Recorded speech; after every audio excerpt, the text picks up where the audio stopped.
Hello সবাইকে, আসসালামু আলাইকুম। আজকে আমি পাঠ করে শোনাবো পদ্মজা গল্পের পর্ব 9। আবুল জাহেদকে আহত অবস্থায় দেখে সবাই চমকে উঠল। কপাল বেয়ে রক্ত ঝরছিল। একজন দৌড়ে গেল বাড়ির ভেতর ফার্স্ট এড বক্স আনতে। লিখন কিছু সময়ের জন্য থমকালো। আবুল জাহেদের কপাল ব্যান্ডেজ করার পর তাকে একটা চেয়ারে বসতে দেওয়া হলো। হেমলতা লাঠিতে এক হাতের উপর ভর দিয়ে স্বাভাবিকভাবে দাঁড়িয়ে আছেন। লিখন প্রশ্ন করলো, কি হয়েছিল? আপনি ওনাকে আঘাত করলেন কেন? হেমলতা বললেন, এই অসভ্য লোক আজ 4 দিন ধরে মাঝরাতে এখানে ঘুরঘুর করে। তার উদ্দেশ্য খারাপ। লিখন আর চোখে পদ্মচাকে দেখল। এরপর আবুল জাহেদকে প্রশ্ন করলো, উনি যা বলছেন সত্যি? আবুল জাহেদ গম গম করে উঠল। আমি আজই প্রথম আসছি এখানে, ঘুম আসছে না, তাই হাঁটতে হাঁটতে এদিকে চলে আসছে। হুট করে উনি আক্রমণ করে বসলেন। হেমলতা প্রতিবাদ করেন ধীর স্বরে, মিথ্যা বলবেন না একদম। আবুল জাহেদ কিছুতেই তার উদ্দেশ্য স্বীকার করল না। তর্কে তর্কে ভোরের আলো ফুটল। হেমলতা কঠিন করে জানিয়ে দিয়েছেন আজই এই বাড়ি ছাড়তে হবে। হেমলতার সিদ্ধান্ত শুনে দলটির মধ্যে আতঙ্ক ছড়িয়ে পড়ে। তীরে এসে নৌকা ডুবতে দেওয়া যায় কিভাবে? সিনেমার শেষ অংশটুকু বাকি। শর্ত অনুযায়ী আরও 10 দিন আছে। দলের একজন বয়স্ক অভিনেতা এই সিদ্ধান্তের প্রতিবাদ করলে হেমলতা জবাব দিলেন, আমার 3টি মেয়ের নিরাপত্তা দিতে পারবেন? একটা পুরুষ মানুষ রাতের আধারে যুবতী মেয়েদের ঘরের পাশ দিয়ে ঘুরঘুর করবে কেন? কিসের ভিত্তিতে? হেমলতা সবাইকে এড়িয়ে লাহারি ঘরে ঢুকেন। এদের সাথে তর্ক করে শুধু সময় নষ্ট হবে। আবুল জাহেদের ধূর্ত চাহনি তার নজরে এসেছে বারংবার। প্রথম রাতে পায়ের আওয়াজ শুনে চিনতে পারেননি। এরপর দিন সন্দেহ তালিকায় থাকা 4-5 জনকে অনুসরণ করে তিনি নিশ্চিত হন রাতে কে লাহারি ঘরের পাশে হেঁটেছিল। লাহারি ঘরের ডান পাশে তুষের স্তূপ, পলিথিন কাগজ দিয়ে ঢাকা। অসাবধানবশত আবুল জাহেদের কাদামাখা জুতা স্তূপের উপর পড়ে, ফলে জুতায় তুষ লেগে যায়। এরপরের দিন হেমলতা বাড়ির বারান্দা জুতা জোড়া দেখতে পান। তুষ বাড়ির আর কোথাও নেই। তিনি ব্যস্ত হয়ে তুষের স্তূপের কাছে এসে দেখেন একজোড়া জুতার ছাপ। সেই জুতা যখন আবুল জাহেদ পরল, তিনি পুরোপুরিভাবে নিশ্চিত হন। শুটিং দলটার মধ্যে একটা হাহাকার লেগে গেল। বেশ কিছুক্ষণ আগে নিজেদের মধ্যে আলোচনা চলল। এরপর সবাই মোর্শেদকে ধরল। বিনিময়ে তারা আরও টাকা দিতে রাজি। হেমলতার ধমকের ভারে তখন চুপ হয়ে গেল। টাকার কথা শুনে মোর্শেদের চোখ দুটি জলজল করে উঠল। ঘরে এসে হেমলতার সাথে ধুমধর কাজ ঝগড়া লাগিয়ে দিল। হেমলতা কিছুতেই রাজি হননি। শেষ অবধি তিনি নিজের সিদ্ধান্তে অনড় থাকতে পারলেন না। দলের কিছু ভালো মানুষের অনুরোধ ফেলতে গিয়ে তিনি অস্বস্তি বোধ করছিলেন। 10 দিনের বদলে 5 দিনের সময় দেন। হেমলতা স্বস্তিতে নিঃশ্বাস ফেললেন। ভাগ্যিস কোনো ঘটনা ঘটার আগে ব্যাপারটা খোলাসা হয়েছে। বেশ গরম পড়েছে আজ। মুন্নাকে পাশে নিয়ে পদ্মজা পাটিতে বসে আছে। মনোযোগ দিয়ে মুন্নাকে শেখাচ্ছে কি ডাকতে হবে।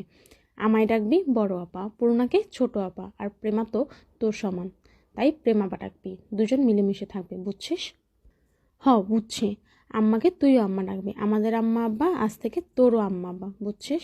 মুন্না বিজ্ঞস্বর বললে, বুঝছি। হেমলতা রান্না রেখে উঠে আসেন। মুন্নাকে বললেন, শুদ্ধ ভাষায় কথা বলবে, তোর পদ্ম আপা যেভাবে বলে। কই আমনে? পদ্মজা বলল, কই আমনে না, বল। আচ্ছা বলবো। মুন্না বাধ্যের মতো হেসে বলে, আচ্ছা বলবো। হেমলতা হেসে চলে যান। পূর্ণা রুম থেকে মুন্নাকে ডাকলো, মুন্না রে।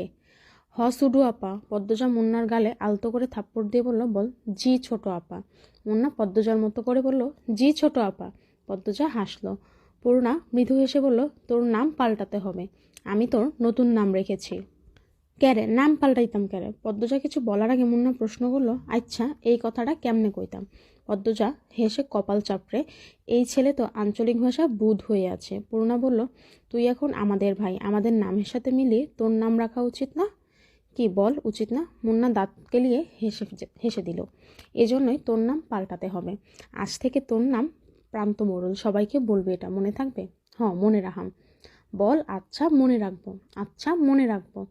দুপুর গড়াতে হাজেরা আসলো। সাথে নিয়ে আসছে বানোয়াট গল্প আর বিলাপ।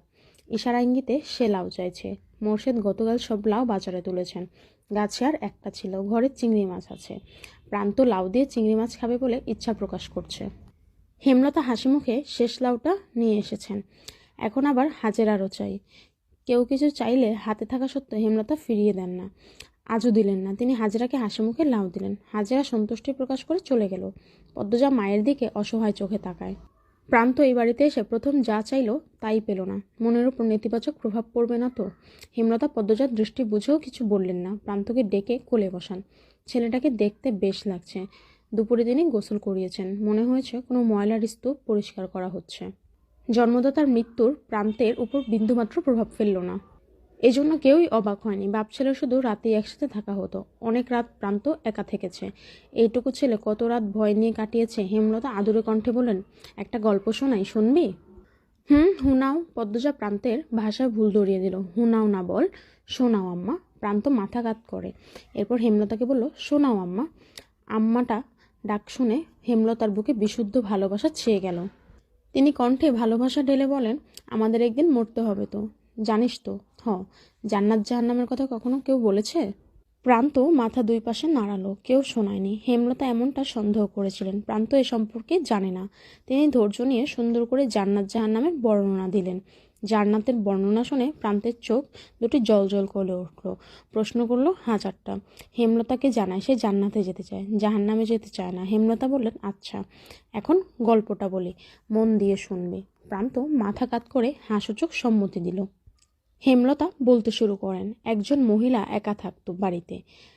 না দুটি ছেলে মেয়ে আছে, খুব ছোট ছোট, খুব অভাবে চলতো তাদের। ছোট একটা জায়গায় মাটির ঘর, ঘরের সামনে শখ করে একটা লাউ চারা লাগায়।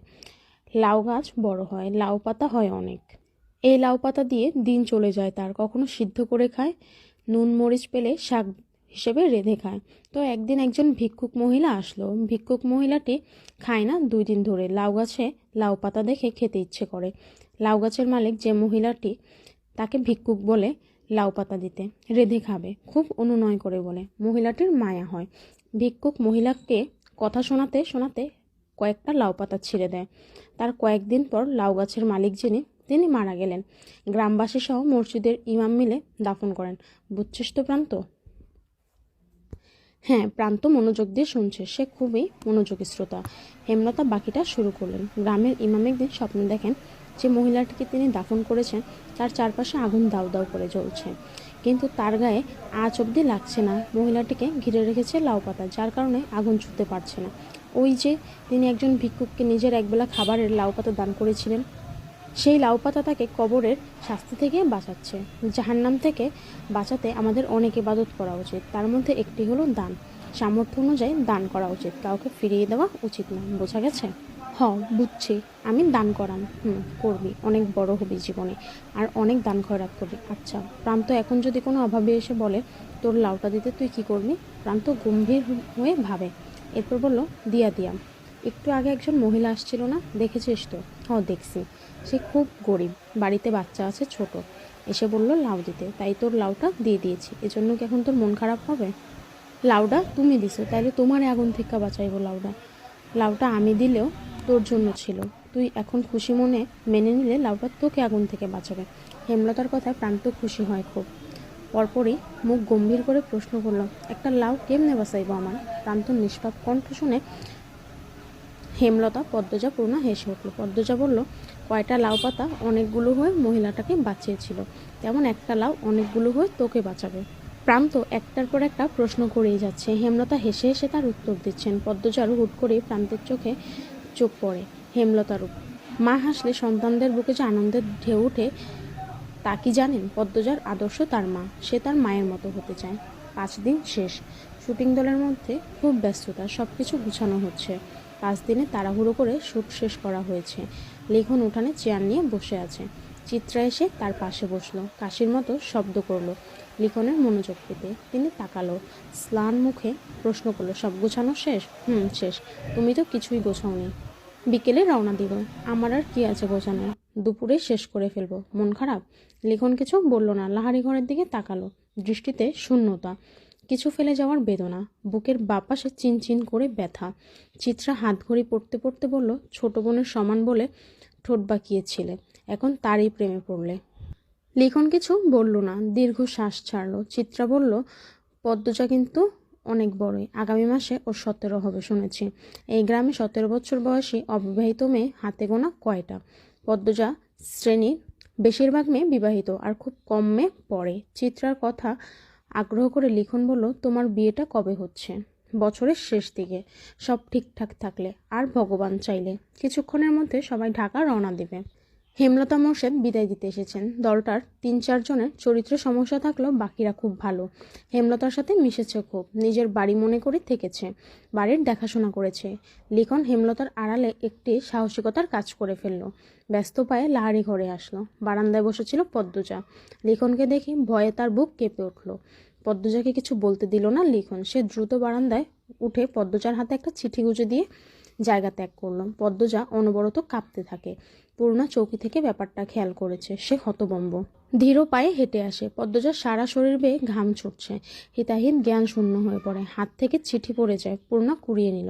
পদ্মজার গলা শুকিয়ে কাঠ। হেমলতা এসে দেখেন পদ্মজা হাঁটুতে থুতনি ঠেকিয়ে বসে আছে। কেমন দেখাচ্ছে যেন। তিনি উদ্বিগ্ন হয়ে প্রশ্ন করলেন, পদ্ম, শরীর খারাপ? মায়ের কণ্ঠ শুনে পদ্মজা ভয় পেল। বাতাসে অস্বস্তি, নিঃশ্বাসে অস্বস্তি। চোখ দুটি স্থির রাখা যাচ্ছে না, নিঃশ্বাস এলোমেলো। পূর্ণা পরিস্থিতি সামলাতে বলল, আম্মা, আপার মাথা ব্যথা। হুট করে এমন মাথা ব্যথা উঠল কেন?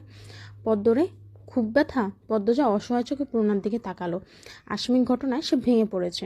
ডান হাত অনবরত কাঁপছে। হেমলতার তীক্ষ্ণ চোখে দুটো মেয়েকে দেখেন। কঠিন স্বরে প্রশ্ন করেন, কি লুকাচ্ছিস দুজন? কেউ এসেছিল? মায়ের প্রশ্নে পদ্মজার চেয়ে পূর্ণা বেশি ভয় পেল। হাতের চিঠিটা আরো শক্ত করে চেপে ধরল। কি লেখা আছে জানে না সে, এবং এই চিঠি না পড়ে হাতছাড়া করবে না সে। তো এই ছিল আমাদের আজকের পর্ব। আল্লাহ হাফেজ সবাইকে।